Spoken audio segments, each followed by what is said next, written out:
সন্ধ্যার নাস্তায় যদি থাকে এরকম ক্রিস্পি কুড়মুড়ে পাকোড়া তাহলে কয়টা বেশিই বানাতে হবে। শেষে দেখা গেল আপনি নিজেই পেলেন না।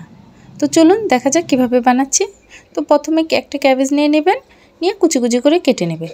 যেহেতু শীতকাল এখন তো বাজার ভরাই পাওয়া যাচ্ছে।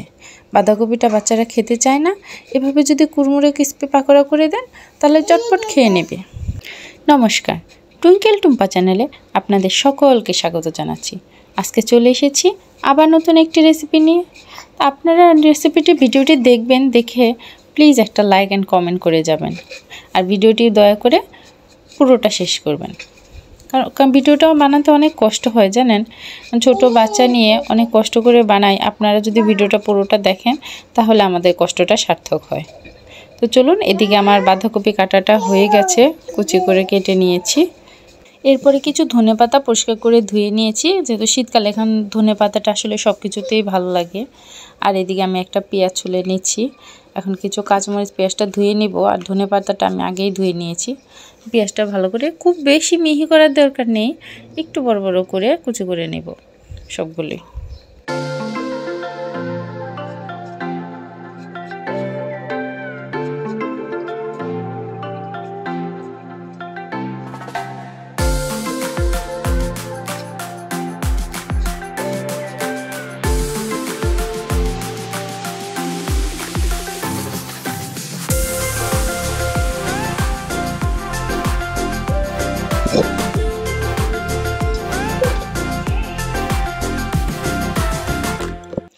এখন আমি সবগুলো একসাথে করে মিশিয়ে নিই। হলুদ গুঁড়ো, লঙ্কার গুঁড়ো,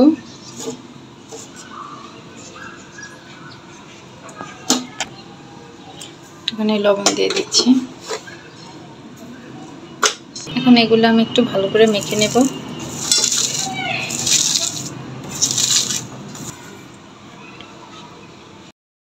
এখন এর মধ্যে আমি কিছু আটা দিয়ে দিয়েছি, আর এখানে আমি বেসন, এটা আমার হোমমেড বেসন, বাসায় তৈরি করে রেখেছিলাম, ওখান থেকে দিয়ে দিচ্ছি।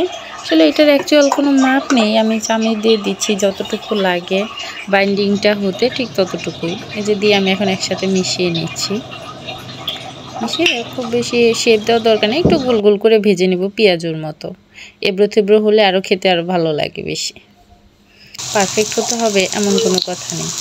এই যে দেখুন আমি দিয়ে দিচ্ছি, একটা একটা করে ভেজে নিচ্ছি।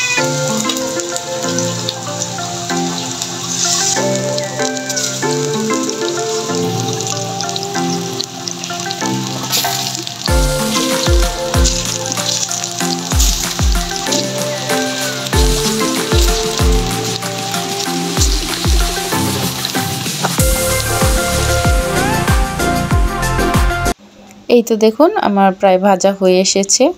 একটু হালকা নরম নরম রাখলেই ভালো হয়, খুব বেশি কুড়মুড়ে করার দরকার নেই। ভিতরটা নরম থাকবে, বাহিরটা ক্রিস্পি থাকবে। এই যে হয়ে গেছে, আমি নামিয়ে নিচ্ছি। এখন পরিবেশন করুন গরম গরম। ভিডিওটি দেখার জন্য অসংখ্য ধন্যবাদ সবাইকে। নমস্কার।